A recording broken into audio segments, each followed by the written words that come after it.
Hey there. Welcome to CyberPulse by Quantum Shield, the podcast where we make cybersecurity less intimidating and a lot more exciting. Every episode, we're diving into the latest digital drama, from sneaky hackers to the coolest defense strategies, all while sharing tips you can actually use.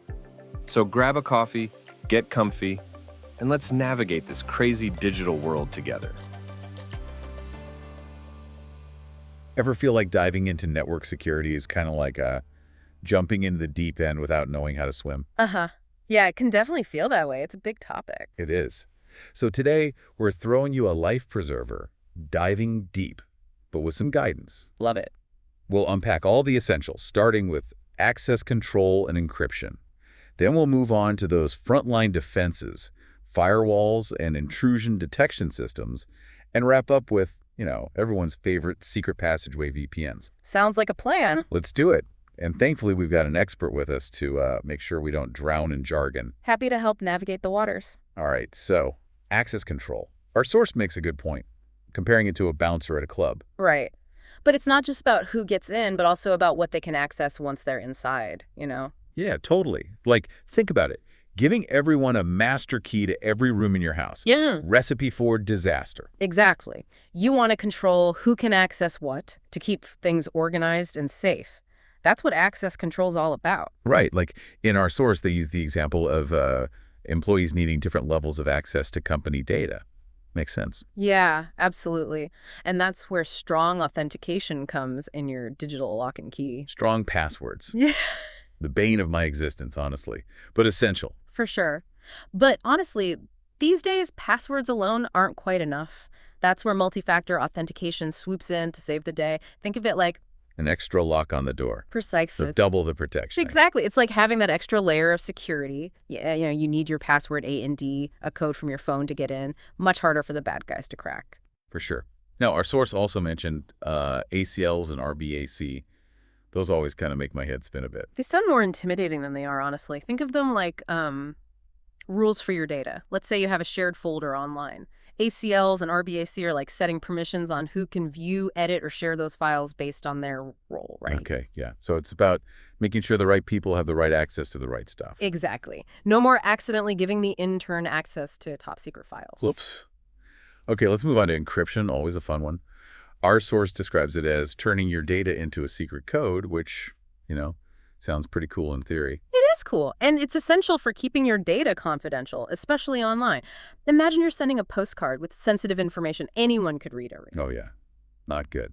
Exactly. Encryption is like putting that postcard in a sealed, tamper-proof envelope. So even if someone intercepts it, they can't read what's inside without the key, right? Exactly. It's like a secret language that only authorized parties can understand. Makes sense. Now, our source does get a little technical, mentioning something called cryptographic algorithms and keys. Yeah, those are the brains behind the operation.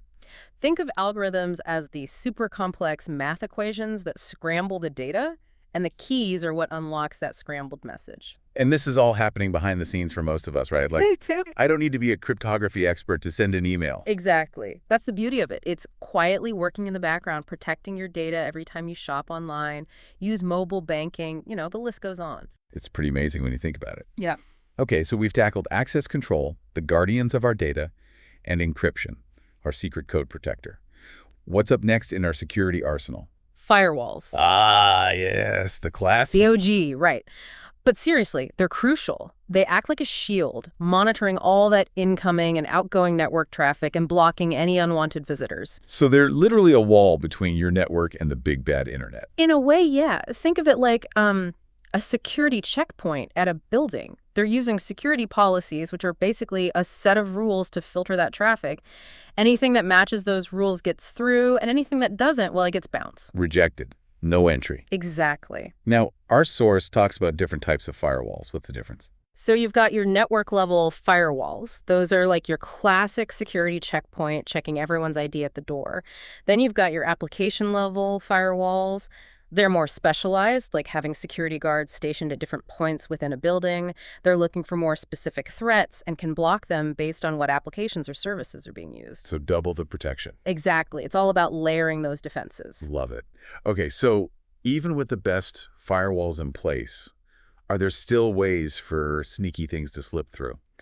Unfortunately, yes. That's where intrusion detection and prevention systems come in IDS, IPS for short. Ah, yes, the dynamic duo. Exactly. Think of them as your network security patrol, constantly on the lookout for anything suspicious. So like security cameras and guards. Yes.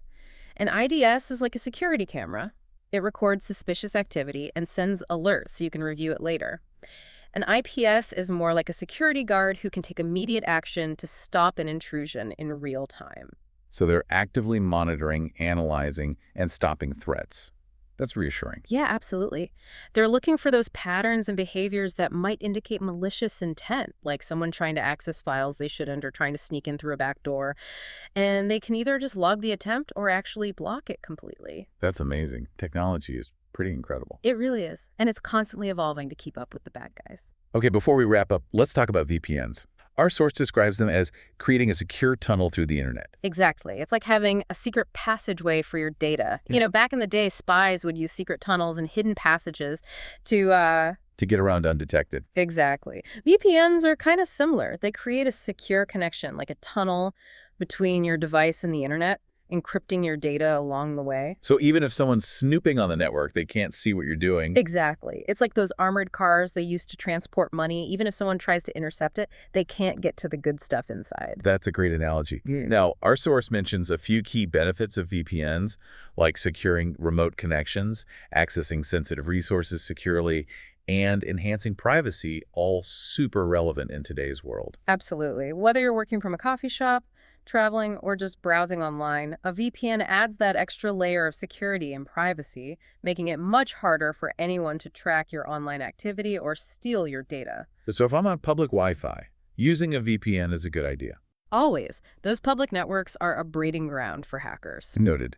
So to wrap up, it seems like the key takeaway here is that network security isn't about just one thing. It's about layers. Yeah. Just like you wouldn't rely on just one lock to protect your home, you need multiple layers of security to protect your data. Right. Access control, encryption, firewalls, intrusion detection and prevention, VPNs, they all work together to create a comprehensive security posture. Exactly. And it's important to remember that network security is an ongoing process, not a one-time fix. Technology is constantly evolving, and so are the threats. So staying informed and adapting your defenses is crucial. So true. You can have the best security tools in the world, but they won't do you any good if they aren't configured properly or kept up to date. Exactly. It's like having a state-of-the-art security system in your home, but leaving the front door wide open. Totally. Well, this has been incredibly eye-opening. We've gone from feeling a little overwhelmed by network security to understanding the key players and how they work together to keep our digital lives safe. It's all about empowering yourself with knowledge so you can make informed decisions about your online security and privacy. Absolutely. And as we become even more reliant on the digital world for everything from communication to finance to healthcare, being security conscious is more important than ever. Couldn't agree more. So next time you're about to connect to that public Wi-Fi, think twice about what data you're accessing and consider all the ways you can protect yourself. And remember, even small steps can make a big difference when it comes to your online security. So true. All right, everyone, stay safe, stay secure, and we'll catch you next time for another deep dive. Thanks for hanging out with us on CyberPulse. Remember, cybersecurity doesn't have to be scary. It's all about staying sharp and a little bit savvy. Keep learning, stay curious, and don't let those cyber gremlins get you down. Catch you next time, and until then, stay safe, stay smart, and keep crushing it online.